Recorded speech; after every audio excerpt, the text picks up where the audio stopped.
rich rancher, slept with the giant widow on a bet at auction. When she took off her wig, he froze. Witness this unbelievable, true, inspired story right here on Whisper of the Past. Don't forget to like, subscribe, and share where you're watching from. Let's get started.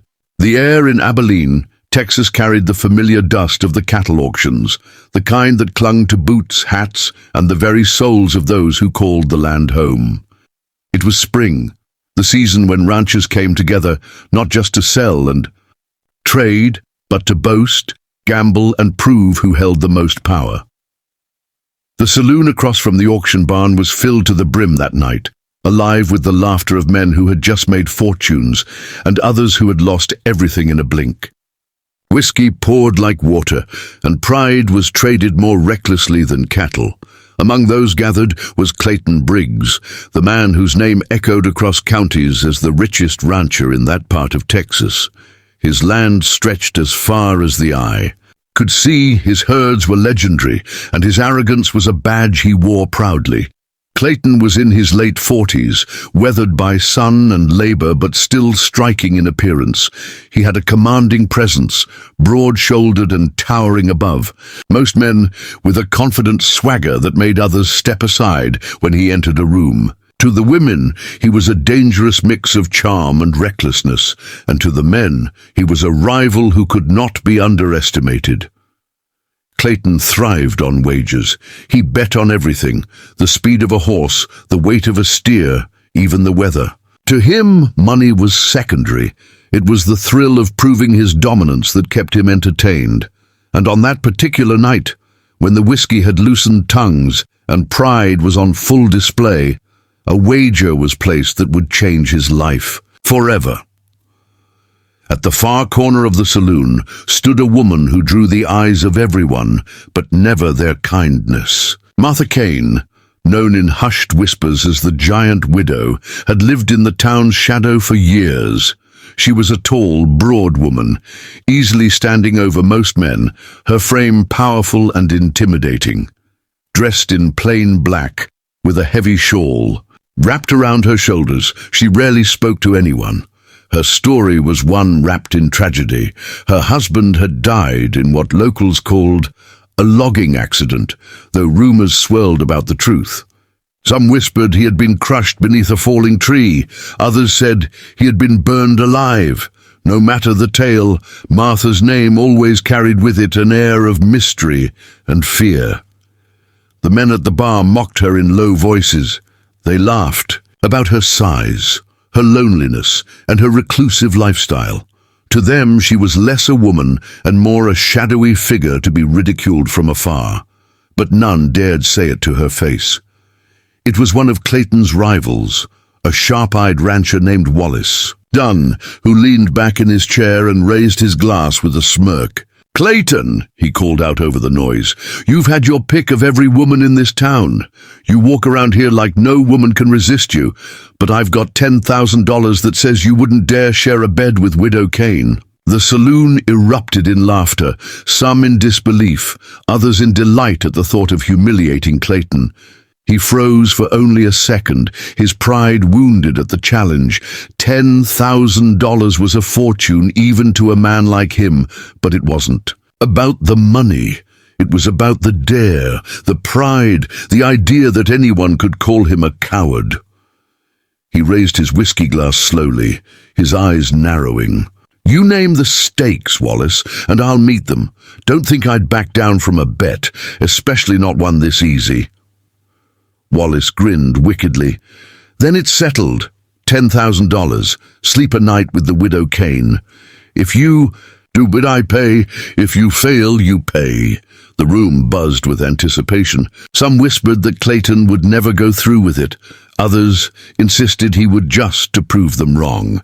But all of them knew this was more than just a drunken bet.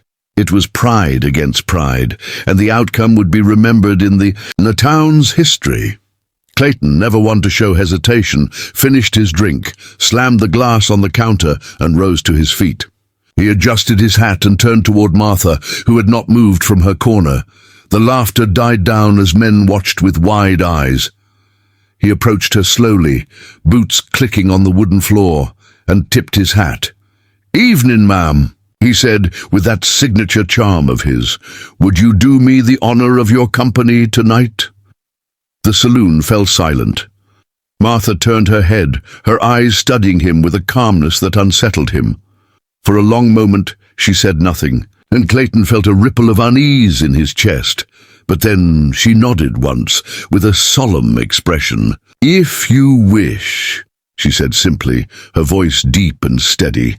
Gasps filled the room. Clayton offered her his arm, and though she didn't take it, she rose to her feet, towering over even him.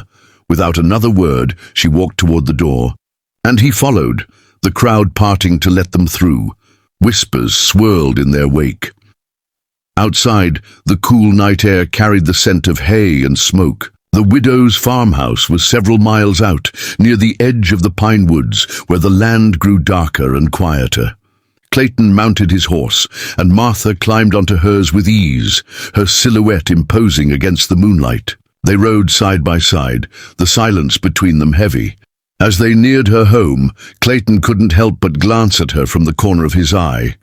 There was something about her stillness, her composure, that unnerved him. He had expected nervousness or even excitement at the attention, but instead she carried herself with a quiet strength, as though she had seen through every jest and rumor that surrounded her.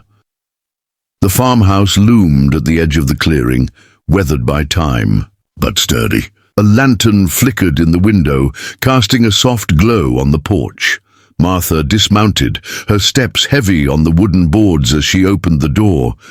Clayton followed her inside, curiosity warring with the bravado he wore like armor. The interior was simple, almost bare. A few wooden chairs, a table, and an oil lamp that dimly lit the room. The walls carried scars of time, patches of wood darker than the rest, faint burn marks that made Clayton raise an eyebrow. He chose not to ask. Martha poured him a glass of water from a pitcher and set it on the table. He smirked, half expecting whiskey, but said nothing. He was here to win a bet, and in his mind, it would be easy. But as he studied her in the lamplight, he noticed something different. Her features, though stern, carried a trace of sorrow. Her eyes, grey and piercing, seemed to hold secrets heavier than anything he could imagine. And the silence, the way she sat across from him without a flicker of nervousness, made him feel, for the first time in years, that he wasn't in control of the night. Clayton leaned back, trying to steady himself. "Well, Widow Kane, I suppose folks will have plenty to talk about come morning?" Martha's gaze didn't waver. "They've always talked. It makes no difference to me." Her words struck him harder than he expected. He had thought this would be a night of conquest, of pride, but instead, he felt as though he had stepped into a story much older, much darker than his own ego.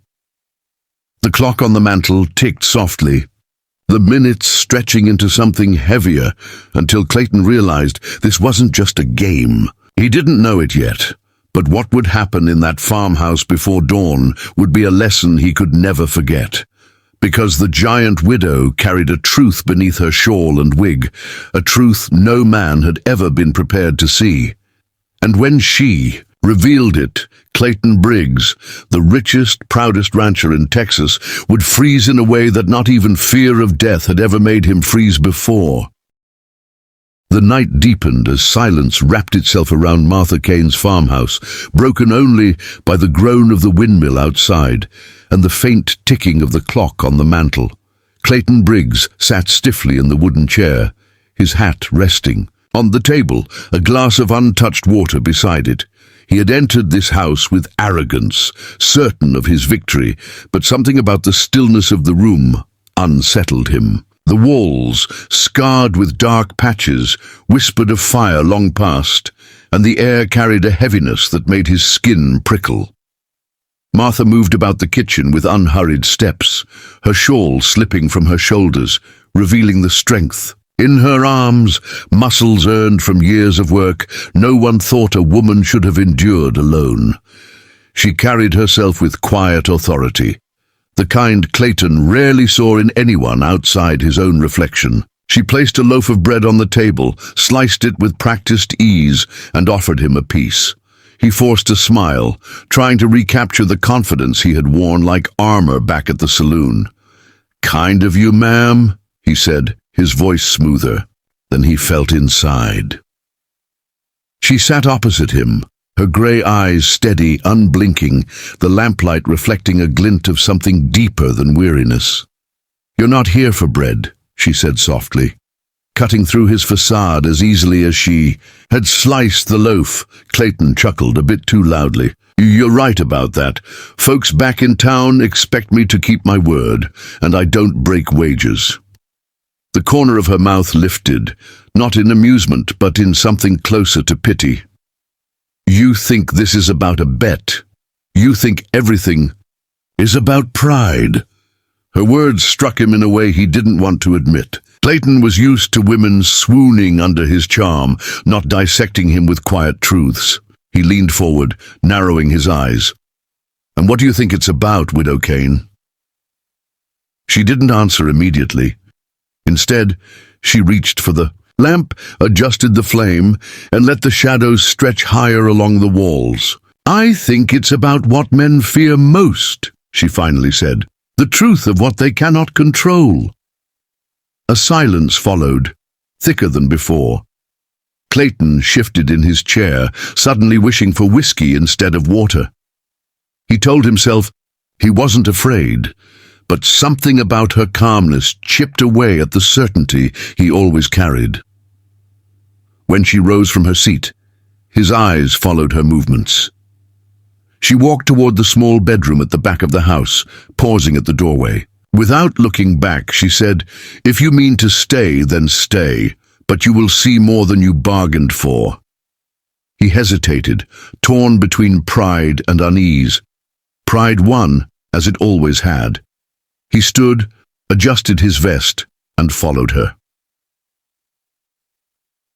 The bedroom was plain, a sturdy bed with a quilt, a chest at the foot, and a cross nailed above the headboard. Martha lit another lamp, filling the room with a warmer glow. She stood near the dresser, her back to him, her hands steady, as she removed her shawl completely and set it aside. Then, with deliberate calm, she reached up to her head. Clayton's breath caught as her fingers tugged at the edges of her hair. With one slow motion, she lifted the wig away. Beneath it was not the soft scalp of an aging woman, but a landscape of scars, jagged, angry lines that stretched across her skin, some pale and healed, others darker, ridged reminders of violence. Her head bore the unmistakable evidence of fire, patches where hair would never grow again. The skin warped as though it had melted and then hardened into something unearthly. Clayton froze. For a man who had faced stampedes, bar fights, and gun barrels pointed his way, he had never felt fear like this. Not of her, but of what those scars represented. He saw not weakness, but survival, etched into her very being, survival so raw it humbled him. Martha turned slowly, her eyes locking onto his. There was no shame in her gaze, no attempt to hide what she had revealed. Instead, there was challenge, defiance, and a quiet power that made Clayton's chest tighten. "You want to know about my husband?" she asked, her voice low, steady. Clayton swallowed hard, his bravado gone. He nodded, unable to speak. "He didn't die in a logging accident," she continued, her tone carrying the weight of confession and accusation all at once. "He set fire to this house with me inside it. He meant to be rid of me, to collect insurance, to take the land I inherited from my family. But I survived. The fire scarred me, but it didn't take me. When the beams fell, they took him instead. The town never knew the truth. They called me cursed, whispered behind my back, but they never asked. They only judged." Her words hung heavy in the room. Clayton felt his heart pounding, not from fear of her, but from the mirror she held up. To his own arrogance, He had bet his pride on mocking a woman he didn't know, a woman who had endured more than any man in that saloon ever could. Martha stepped closer, the scars more visible in the lamplight. "You think a night with me is a prize or a punishment, but the truth, Mr. Briggs, is that men like you don't know how to face women who cannot be broken." Clayton wanted to look away, but he couldn't. Something in her presence held him captive. For the first time in his life, he wasn't the strongest one in the room. The silence stretched until it became unbearable. Finally, he found his voice, though it cracked slightly. Why show me this?" Her answer was simple. "Because you came here for a bet, but what you'll leave with is something no money can buy, the knowledge of what survival looks like."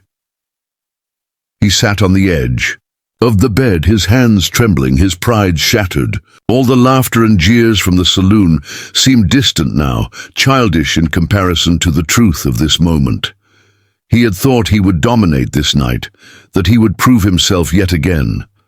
Instead, he felt humbled, exposed, as though the scars on her head had burned through his own arrogance and left him bare. The night passed slowly. They spoke little, but in the silence, Clayton felt more than he could have in 1,000 conversations. He did not touch her, nor did she invite him to. Instead, they shared the room as two souls bound by an unexpected revelation. When dawn broke, the first rays of sunlight slipped through the curtains. Clayton rose quietly, put on his hat, and stood at the doorway. Martha was awake, sitting in the chair by the window, her profile lit by the morning glow. He tipped his hat, his voice softer than it had ever been. "Thank you, ma'am." She didn't smile, but she nodded, her eyes carrying the weight of everything unsaid. Clayton rode back into town that morning with the sun at his back. The men at the saloon were waiting, their faces eager for gossip, their laughter ready. But when he walked in, silent, pale, and colder than they had ever seen the room fell quiet. He handed Wallace Dunn the signed note for $10,000 without a word, placed his hat back on his head, and walked out. No one dared ask him what happened in the Widow Kane's farmhouse. No one dared joke about her again. For years afterward, Clayton was a changed man, his arrogance dimmed, replaced by a quiet respect for those who carried scars unseen. And though he never spoke of that night, the truth of it lived in his silence, a silence more powerful than all his boasting had ever been. And as for Martha Kane, she remained the giant widow to the town, but no longer mocked. Men who once whispered behind her back now tipped their hats when she passed, and women looked at her with a mix of fear and admiration. She had revealed her truth once, and it had been enough to silence a town. Clayton Briggs, the richest rancher in Texas, had gone into her house with pride on the line. But when she took off her wig and revealed the scars of her survival, he froze, not from horror, but from the realization that true strength had nothing to do with wealth or reputation. And that was a truth he would carry with him for the rest of his days.